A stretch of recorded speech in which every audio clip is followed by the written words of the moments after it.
দেশের জনপ্রিয় ইউটিউবার ও content creator তৌহিদ আফ্রিদির বিয়ে নিয়ে দীর্ঘদিন ধরে চর্চা চলছিল। বিশেষ করে অভিনেত্রী প্রার্থনা ফারদিন দিঘির সঙ্গে তার প্রেমের গুঞ্জন বেশ সাড়া ফেলে দিয়েছিল।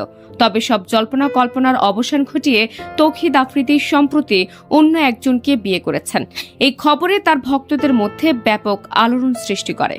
তৌহিদ আফ্রিদির বিয়ে নিয়ে অনেকেই ধারণা করেছিলেন এটি গোপনে হয়েছে, তবে তিনি একটি বেসরকারি টেলিভিশন চ্যানেলে এ বিষয়ে পরিষ্কার করে জানান, বিয়ের আয়োজন সম্পূর্ণ পারিবারিক ছিল এবং দুই পরিবারের সদস্যদের উপস্থিতিতে কাবিননামা সম্পন্ন হয়। তৌহিদ বলেন, আমি গাড়িতে বসে শুনি যে গোপনে বিয়ে করেছে, কিন্তু বিয়ে তো গোপনে করিনি।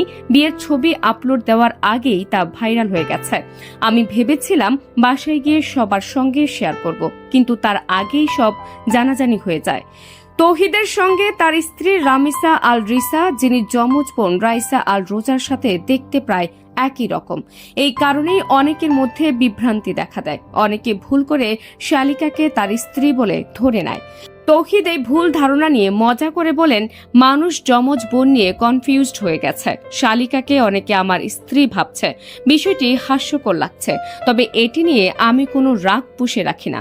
তৌহিদ জানায়, শিগগিরই তিনি বিবাহোত্তর সংবর্ধনা অনুষ্ঠানের আয়োজন করবেন। ভক্তদের ভালোবাসা আর আশীর্বাদ কামনা করে বলেন, বিয়ে একটি বড় দায়িত্ব। সবাই দোয়া করবেন যেন আমি দায়িত্বশীলভাবে সবকিছু সামলাতে পারি। তিনি আরও যোগ করেন, এখন তিনি আর নতুন টেলিভিশন চ্যানেল মাই টিভি নিয়ে ব্যস্ত আছেন। পাশাপাশি ইউটিউব কন্টেন্ট তৈরি এবং উপস্থাপনার কাজও চালিয়ে যাবেন। তৌহিদ আফ্রিদির বিয়ে তার ব্যক্তিগত জীবনের একটি নতুন অধ্যায়। দায়িত্বশীল স্বামী ও কন্টেন্ট ক্রিয়েটর হিসেবে নিজের জায়গা ধরে রাখার জন্য তিনি দৃঢ় প্রতিজ্ঞ। তার ভক্তরাও অপেক্ষা করছেন তার বিবাহোত্তর সংবর্ধনা এবং ভবিষ্যতের নতুন কন্টেন্টের জন্য। তৌহিদ আফ্রিদির এই বিয়ে এবং তার নতুন জীবনের শুরুতে ভক্তরা তাকে শুভকামনা জানিয়েছেন। কাজ এবং পরিবার নিয়ে তার ব্যস্ততাপূর্ণ জীবনের মধ্যেও তিনি ভক্তদের সঙ্গে তার সম্পর্ক ধরে রাখতে চান।